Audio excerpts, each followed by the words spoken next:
The Assembly will hear an address by His Excellency Ralph Gonsalves, Prime Minister and Minister for National Security, Legal Affairs, and Information of St. Vincent and the Grenadines.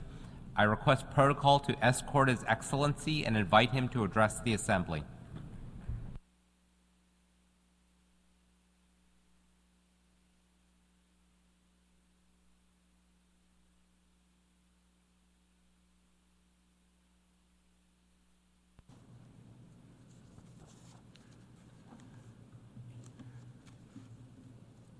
Mr. President, Your Excellencies, St. Vincent and the Grenadines is a magnificent exemplar of our Caribbean civilization. Despite a quarter century of analysis, advocacy, and prescriptions set forth by leaders of small island developing states and international institutions charged with advancing the interests of SIDS, our travails are enduring in a global community largely disinterested in our well-being and that of small states generally. We in SIDS remain unequally yoked in a global community motivated by the baser instincts of the untrammeled power of money, ideology, guns, lethal weapons, territorial and global dominance. To be sure, the SIDS have made incremental advances in the global community and in the architecture of international relations. Nevertheless, for us in SIDS, it has been a situation akin to going up a dung escalator, in which the dung escalator is moving at a faster pace than the upward baby steps. Frequently, it appears as though much of the powerful would wish the SIDS not to exist. But here we are, stubborn as the heavens. We are not going anywhere despite our massive vulnerabilities. Our people have a permanence in this world. Even if some of our lands wash away, we have a voice and we will continue to use it.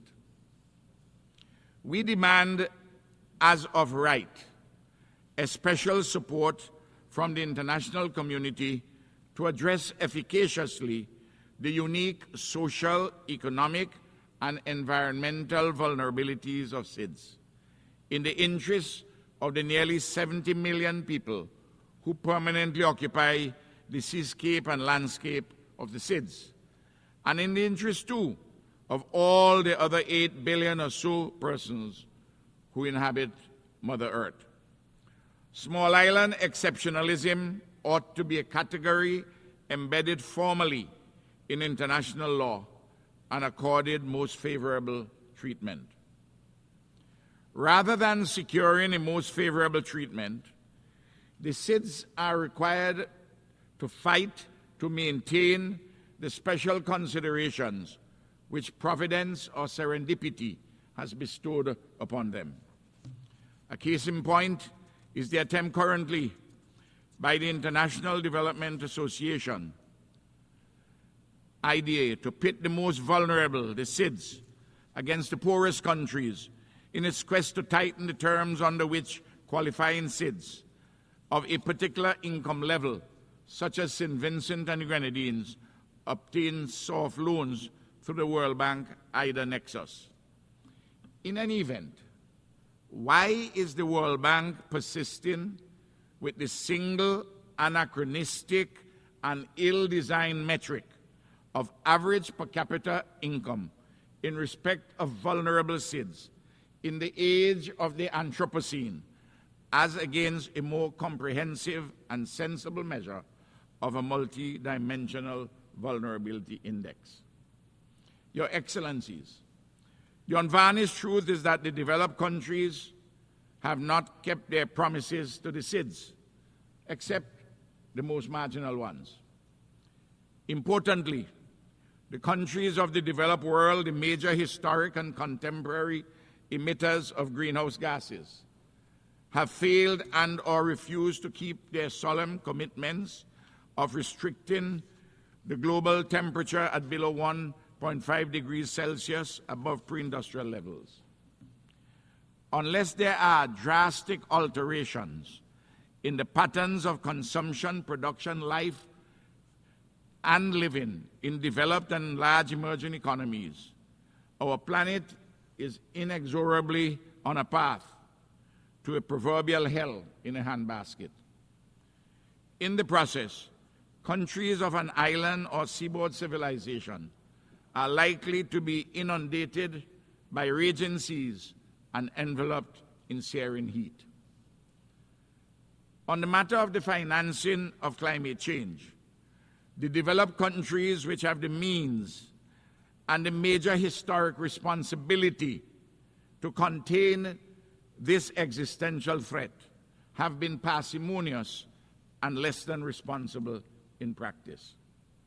Even today, the cynicism and doublespeak of several major developed countries is breathtaking in response to the quest of most of the global community to transform the international financial institutions as fit for purpose in today's world, and for responsible, reasonable alterations in the actual modalities of climate financing. High representatives of most of these developed countries pay lip service in general to the innovative proposals, the Bridgetown 3 proposals endorsed by the Caribbean community, only to nitpick and delay in the particular on the progressive essentials. Brazenly, when these developed countries make a marginal concession, they trumpet it as a major advance so as to send the proverbial fool a little further. The Antigua and Barbuda Agenda for SIDS, adopted earlier this year, encompass an action-oriented framework for the way forward. The recently adopted Pact for the Future by the United Nations General Assembly provides a wider and promising buttress. In our advocacy for the 39 SIDS, we embrace too the cause of the least developed countries and the landlocked developing countries, all 92 vulnerable countries in the United Nations system. Your Excellencies, growing material dissatisfaction grips increasingly large numbers of people in both the metropoles and the hinterlands in this highly interconnected world. Noticeably, the ceremony of innocence is drowned. Things are falling apart. The centers cannot hold, and the cascading effects are ripping the world asunder. The best of all lack conviction, and the worst are full of passionate intensity. Creative resistance and reconstruction are the banners under which ordinary men and women across the globe are draping themselves. Sadly, in the North Atlantic countries, there is a growing and dangerous constituency for an illiberal, even a neo-fascist option of looking forward to an illusory past in search of making again their countries unalloyed, mythical paradises of unrivaled dominance. They are looking forward to a past that never was. At the same time, even a modest middling social democracy is on the retreat because this old political shell of the post-1945 global order can barely contain the erupting contradictions within and outside it. A search for new modalities is emerging, but not yet fully formed, in part because the old order is unprepared to relinquish, cede, or share power, even as it realizes that it cannot continue to rule in the old way, but the new is yet to be born, and the forces of change lack a sufficiency of strength to deliver satisfactory alterations. Your Excellencies, The war in Ukraine, the genocide in Gaza, the conflicts in the Yemen, Sudan, and the Democratic Republic of the Congo, the threats across the Taiwan Strait, and empire's designs on revolutionary Cuba and Venezuela, the violence and more in Haiti, and such like disruptions of the peace globally, all have specific origins and contexts. But they are all reflective, too, of a failure of multilateralism, a hamstrung United Nations framework, and a derogation from the fundamental precepts of the Charter of the United Nations. Large, powerful nations, singly or in allied combinations, have a propensity to seek dominance. In this milieu, opportunistic or servile alliances emerge or persist as the particular circumstances admit. It all degenerates into a Manichean politics of the madhouse. Hypocrisy, disinformation, and folly reign supreme. Your Excellencies, in this context arises the trope of the neoliberal global order that the principal contradiction in today's global political economy is between democracy and autocracy. Still, all the self-serving shibboleths and gloss of this fictional construct will not wash away the unrepentant sins of the past or the cruel impositions of the present. The blinding truth is that the central contradiction in today's political economy is not between democracy and autocracy. The main contradiction has been, and still is today, that which revolves around the fundamental material questions of who gets what, when, where, and how. It is centrally about the struggle or competition for ownership, control, and distribution of material resources, which constitute the basis for regional or global hegemony. Everywhere, more and more, the poor, the hungry, the marginalized, the disadvantaged are clamoring and organizing for a different and better future. Not an unacceptable past, not a present without possibilities of upliftment, but for a future beyond unbounded elements. Your Excellencies, sadly, in our region, we have been experiencing the lived reality that the imperial ghost of Monroe still stalks the marbled halls of the citadels of a neighboring great country of extraordinary possibilities to the detriment of countries in Latin America and the Caribbean. No country in our hemisphere can reasonably be considered a security or other threat to this great nation. Yet St. Vincent and the Grenadines and other Caribbean countries have been damaged collaterally and directly in significant material ways by the weaponizing of the financial system and the unjust unilateral coercive sanctions against Venezuela and Cuba, which are in breach of international law. I am pleading with our friends for an amicable reset of these troubled relations in the interest of peace, mutual respect, justice, and prosperity. The international community continues overwhelmingly and rightly to demand the end of the unilateral sanctions, the embargoes, and unfair declarations about state sponsorship of terrorism and more made against Cuba.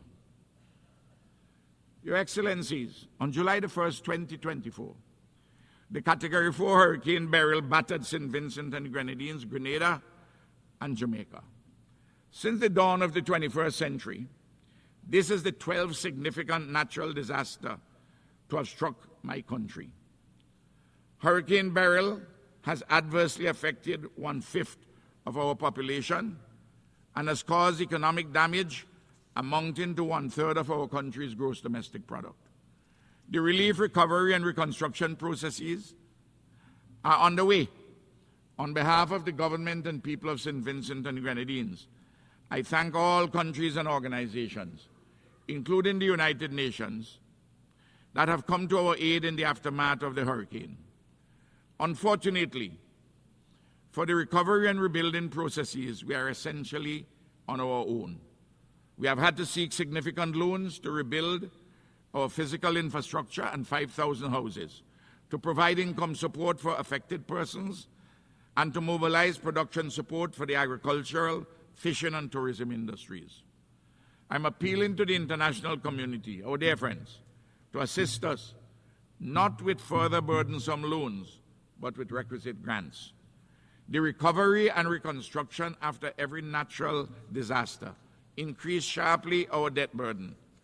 Countries like ours have contributed little or nothing to global warming and man-made climate change, yet we suffer largely alone on the front lines.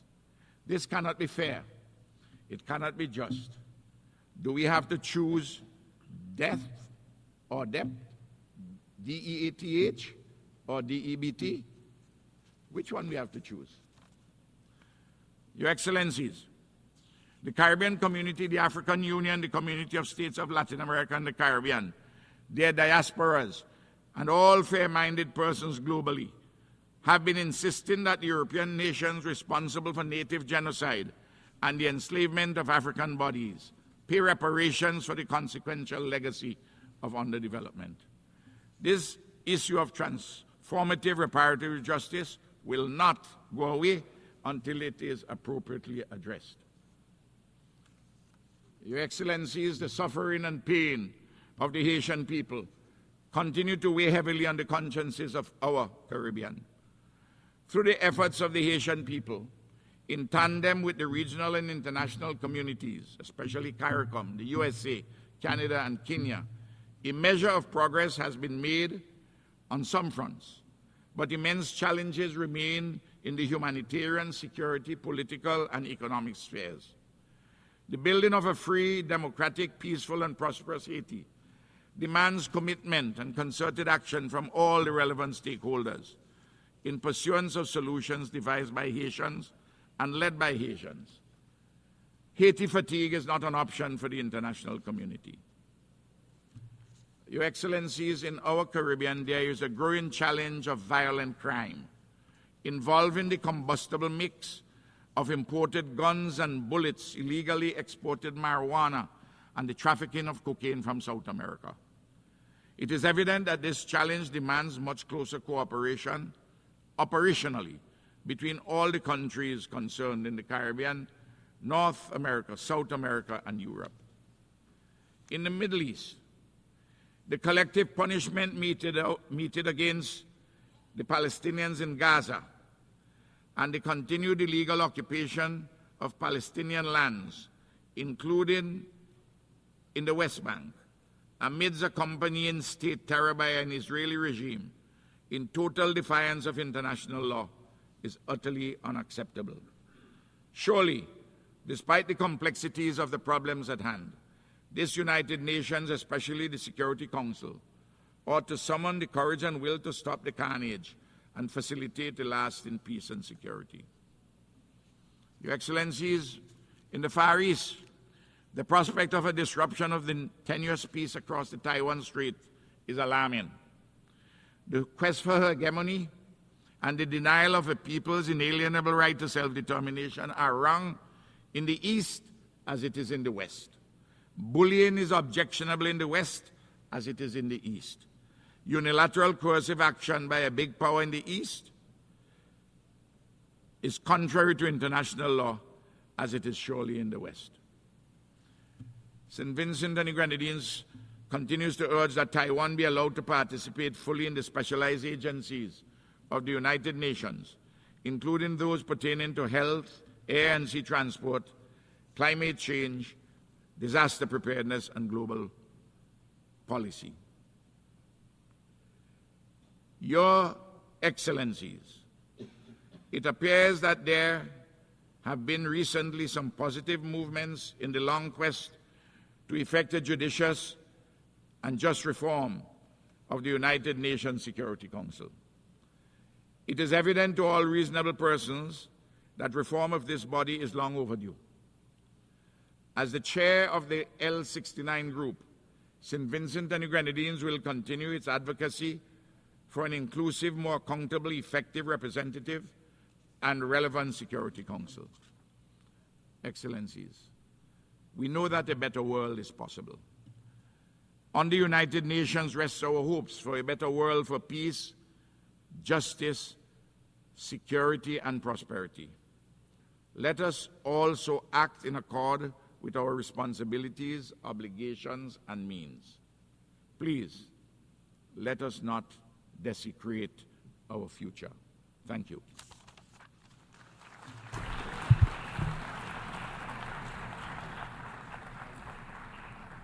On behalf of the Assembly, I wish to thank the Prime Minister and Minister for National Security, Legal Affairs, and Information of St. Vincent and the Grenadines.